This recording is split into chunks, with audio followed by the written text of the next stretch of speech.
బాగున్నారా? బాగున్నా అండి. ఎక్కడి నుంచి? నాది లత్తవరం. ఏం చేస్తుంటారు? నేను మెడికల్ కోడింగ్లో వర్క్ చేస్తున్నా హైదరాబాద్లో. సో ప్రస్తుతం జాబ్ క్యాలెండర్ అనేది జగనన్న రిలీజ్ చేస్తానన్నారు, బట్ చేయలేదు. దానిపైన మీ అభిప్రాయం ఏంటి? నాది 2017లో పాస్డ్ అవుట్ అండి డిగ్రీ. సో అప్పటి నుంచి ఉన్నా కూడా so government ending, TDP government ఎండింగ్లో ఉన్నాను. సో నేను హైదరాబాద్కి వెళ్ళి అక్కడ కోడింగ్ నేర్చుకొని మళ్ళీ అక్కడ జాబ్ కావాలంటే అక్కడ చంద్రబాబు నాయుడు గారు క్రియేట్ చేసిన ఇన్స్టిట్యూట్స్లో అక్కడ నేను మళ్ళీ స్కిల్ డెవలప్ నేర్చుకొని అక్కడ కోడింగ్ నేర్చుకొని అక్కడ సాఫ్ట్వేర్ మెడికల్ కోడింగ్లో జాయిన్ అయినాను. సో నాకు ఇప్పుడు ఇక్కడ మళ్ళీ ఈ ప్రభుత్వం వచ్చిన తర్వాత జాబ్స్ వస్తాయని అన్నారు, కానీ 5 సంవత్సరాల్లో జాబ్ క్యాలెండర్ రిలీజ్ చేసి 1 సంవత్సరం కూడా రిలీజ్ చేయలేదు. అండ్ ఇంకా చెప్పాలంటే ఉన్న స్కిల్ డెవలప్మెంట్నే ఇక్కడ మొత్తం అంతా కొలాప్స్ చేసి పడేసేసాడు. స్కామ్ అని చెప్పేసి చంద్రబాబు నాయుడుకి అది వచ్చింది ఇది వచ్చింది అని చెప్పేసి టోటల్గా కొలాప్స్ అయిపోయింది. సో ఇప్పుడున్న నిరుద్యోగులు కూడా ఒకవేళ అప్ స్కిల్ చేద్దామన్నా కూడా అది ఇక్కడ లేదు. సో మళ్ళీ ఏమైనా ట్రైన్ అప్ కావాలన్నా మనకి నియర్గా ఉన్న బెంగళూరు కన్నా వెళ్ళాలా, చెన్నై కన్నా వెళ్ళాలా, లేదంటే హైదరాబాద్కి వెళ్ళాలి. హైదరాబాద్లో already lot of members fulfil అయిపోయినారు. సో ఇప్పుడు మనకి రిగార్డింగ్ వచ్చేసేసి బెంగళూరు డెవలప్మెంట్ అవుతుందంటే అది ఒక different type of electronic city. So మన సైడ్ వచ్చేసేసి ఇప్పుడు ఏమైనా ఉంది అంటే కన్నా ఈయన మీద హోప్ చాలామంది పెట్టుకున్నారు, ఈయన లేదు. సో ఇప్పుడు మళ్ళీ ప్రభుత్వం వస్తాయి కానీ కేంద్ర సపోర్ట్ ఉంటే కానీ ఏం చేయలేము. సో అందుకోసం ఇప్పుడు ఉన్న గవర్నమెంట్ మళ్ళీ వస్తే గిన ఇన్ ఫ్యూచర్ ఇంకొక ఇప్పుడు 30 years బ్యాక్ విన్నాం, ఇంకొక 30 years మళ్ళీ ఇంకా బ్యాక్ వెళ్ళిపోతాం. అంటే ఓవరాల్గా 60 years ఇంకొక జనరేషన్ ఇంకా మర్చిపోవాల్సిందే ఒక జాబ్స్ గురించి. ఈ వాలంటీర్ వ్యవస్థ పైన మీ అభిప్రాయం ఏంటి? వాలంటీర్ వ్యవస్థ బాగుందండి, బట్ కానీ అది వాళ్ళంతకు వాళ్ళే ఆల్రెడీ చెప్పేసుకున్నారు, వీళ్ళంతా మా కార్యకర్తలే అని చెప్పేసి. మన చంద్రబాబు నాయుడు గారు ఈ పలానా వ్యక్తులని ఎవరిని హైడ్ చేయరు.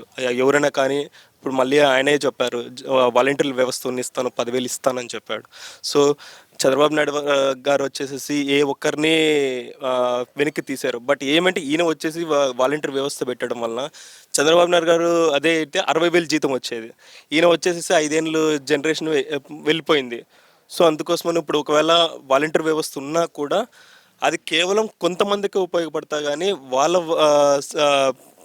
ఫ్యామిలీ బాగుపడాలంటే కొన్ని ఏండ్లు పడుతుంది. అదే చంద్రబాబు నాయుడు గారు ఉన్నింటగిన అదే సాఫ్ట్వేర్ స్కిల్స్ అప్డేట్ అయితే ఒక వాళ్ళ జనరేషన్ ఇంకా ఫుల్ఫిల్ అయిపోయేదని నేను అనుకుంటాను. అయితే మీ ప్రాంతం ప్రస్తుతం డెవలప్ కావాలంటే రాబోయే రోజులు ఎవరు రావాలంటారు? నాకు వచ్చేసేసి ఇప్పుడు టీడీపీ కూటమి వస్తేనే మంచిది అనిపిస్తుంది. పయ్యవల్ కేశవ్ గారు. ప్రస్తుతం ఈ ప్రాంతంలో పరిపాలన ఏ విధంగా ఉంది? గత 5 ఏళ్ళ నుంచి చూస్తున్నారు కాబట్టి. మా ఫాదర్ వచ్చేసి అగ్రికల్చర్ సైడ్. సో ఒక 5 years బ్యాక్ వచ్చేసేసి వాటర్ అనేది ఇక్కడ లేదు. బిందు సేద్యము కేశవ్ గారు తెప్పియడం వల్లనే ఇప్పుడు మా బిందు సేద్యం మా ఫ్యామిలీలో చేసుకుంటాం. ఇప్పుడు నా ఇంట్లో కూడా ఇక్కడ బిందు సేద్యం చేసుకుంటున్నాను చూడండి. సో ఎలా అంటే ఇప్పుడు ఉన్న వాటర్ని ఎలా యూటిలైజ్ చేసుకోవాలో సేమ్ అలాగే కేశవ్ గారు ఇంప్లిమెంట్ అది ఇప్పుడు చూస్తే బిందు సేద్యం వచ్చేసి మనకి నియర్లో ఉన్నవన్నీ మొత్తం అన్ని మూలక పడేసేసారు. అదే రైతులకు నింటే ఎంతో ఉపయోగపడుతుండ్రి. ఎందుకని ఈ డ్రిప్ ఇరిగేషన్ మెటీరియల్ అంతా మూల కిందకి పడేసారు? అది అప్లై చేసినా కూడా చాలామంది వచ్చేసేసి పుల్ బ్యాక్ చేసేసుకుంటున్నారు కదా, మా వాళ్ళకే ఇవ్వండి మా వాళ్ళకి, అది వాళ్ళకి ఇవ్వడం లేదు మనకి ఇవ్వడం లేదు. సో నిరుపయోగంగా మూలికి పడిపోయినాయి. సో దానివల్ల నో యూస్ కదండి ఎన్నుకోవడం వల్ల. అయితే రాబోయే రోజుల్లో మీ ప్రాంతం మారాలంటే ఎవరు రావాలంటారు? మొత్తానికి పయ్యవల్ కేశవ్ గారు ఖచ్చితంగా రావాల్సింది. పైన క్షేత్రస్థాయిలో బీజేపీ ఉంటే కొట్లాడైనా కానీ చంద్రబాబు నాయుడు తెచ్చుకోగలుగుతారని నమ్మకం ఉందండి. సో మొత్తానికి కూటమి గెలవాలి ఖచ్చితంగా. యువతకు వచ్చేసి మీరే అంటున్నారు ఇందాకే వాలంటీర్ వ్యవస్థ ఎలా ఉందని. యువతకు వాలంటీర్లు తప్ప ఏమి కొత్తగా వచ్చింది ఏం లేదు కదా. సో ఇప్పుడు చంద్రబాబు నాయుడు ఒకటే హామీ ఇచ్చారు, నా మొదటి సంతకం డిఎస్సి రిలీజ్ చేస్తానని. సో ఇంకా అది చాలు కదండి యువతకి. ఇంకా అంతకుమించి వేరే పెద్ద నమ్మకం ఏముంది? డిఎస్సి సంతకం చేస్తే కానీ ఎంతోమంది వేల ఉద్యోగాలు వస్తాయి. ఒక మనిషి పైకి ఎదగాలంటే ఒక ఉపాధ్యాయుడు కావాలంటే ఫస్ట్ పోస్టులు భర్తీ కావాలి కదండి. నిరుద్యోగులకు 3,000 ఇచ్చినా కూడా అది చాలా మంచిదే మనకు. ఎందుకు అంటే ఇప్పుడు చాలామంది అనంతపురంకి వెళ్ళి చదువుకునే వాళ్ళు ఉంటారు. హాస్టల్లో మినిమం ఫీజు 3,000 రూపాయలు హాస్టల్ ఉంది. ఆ హాస్టల్కి 3,000 రూపాయలు ఇవ్వాలన్నా కూడా ఇప్పుడున్న పరిస్థితుల్లో తల్లిదండ్రులకి వర్షాలు లేవు, ఏమీ లేవు. ఒకవేళ బిందు సేద్యం చేద్దామన్నా కూడా కాలువలోకి నీళ్ళు పంపించే పరిస్థితి లేదు. సో ఇంకెక్కడి నుంచి రైతులకి డబ్బు వస్తుంది? ఈయన ఇచ్చేదేమో 2,000 రూపాయలు ఇస్తాడు ఉంటాడు. ఆ 2,000 సంవత్సరానికి ఏం సరిపోతుంది? నమస్తే అన్న. నమస్తేనా. మీ పేరు? మా పేరు హనుమంతు. ఏ ఊరునా? లత్తవరం. ఇప్పుడు ప్రధానంగా మీ ఊర్లో ఏం సమస్యలు ఉన్నాయి? మా ఊర్లో సమస్యలు అయితే అభివృద్ధి నిలబడిపోయింది. రోడ్లు లేవు, మురికి కాలువలు ఎత్తేసి వెళ్ళారు, మరి నీటి సౌకర్యం సరిగ్గా లేదు. అన్ని ఇబ్బందులుగానే ఉన్నాయి. ఇప్పుడు సంక్షేమ పథకాలు జగనన్న చాలా ప్రవేశపెట్టారని చెప్తున్నారు. వాటి మీద మీ అభిప్రాయం ఏంటి? సంక్షేమం ఏముంది? రోడ్లు వేస్తే సంక్షేమము, మంచి ఊర్లో కాలువలు చేస్తే సంక్షేమము, ఇంటింటికి ఏదైనా మంచి చేస్తే సంక్షేమం అయితే కానీ ఊరికి డబ్బులు ఇచ్చుకుంటూ పోతే ఏం సంక్షేమం? అది సంక్షేమం అభివృద్ధి కాదు. అది డబ్బులు ఇస్తున్నాడు, 10 రూపాయలు ఇస్తున్నాడు, 100 రూపాయలు గుంజుకుంటున్నాడు. దాన్ని సంక్షేమం అంటారు. దాన్ని 10 రూపాయలు ఇచ్చి 100 రూపాయలు గుంజుకోవడం అంటే ఎట్లా? ఏ కోణంలో అది? ఏ కొనులు అంటే ఇంతకుముందు రవాణా బస్ ఛార్జీలు 50 రూపాయలు ఉన్నది, ఇప్పుడు 100 రూపాయలు అయింది. పెట్రోల్ 60 రూపాయలు ఉండే, ఇప్పుడు 110 రూపాయలు అయింది. ఇట్లా అంటే కానీ డబ్బులే కదండి. మొత్తం ఏది అంగడి సరుకులు కొనాలన్నా డబ్బులు అయింది. ఇంకెలా ఆయన పెంచిన దాంట్లో ఇచ్చిన దాంట్లో ప్రభుత్వం ఏమి, తీసుకునే దాంట్లో ఏముంది? అట్లనే చిన్న. అయితే ప్రస్తుతం మీ ప్రాంత ఎమ్మెల్యే ఎవరండి ఇప్పుడు? మాకు పేవాల కేశవన్న.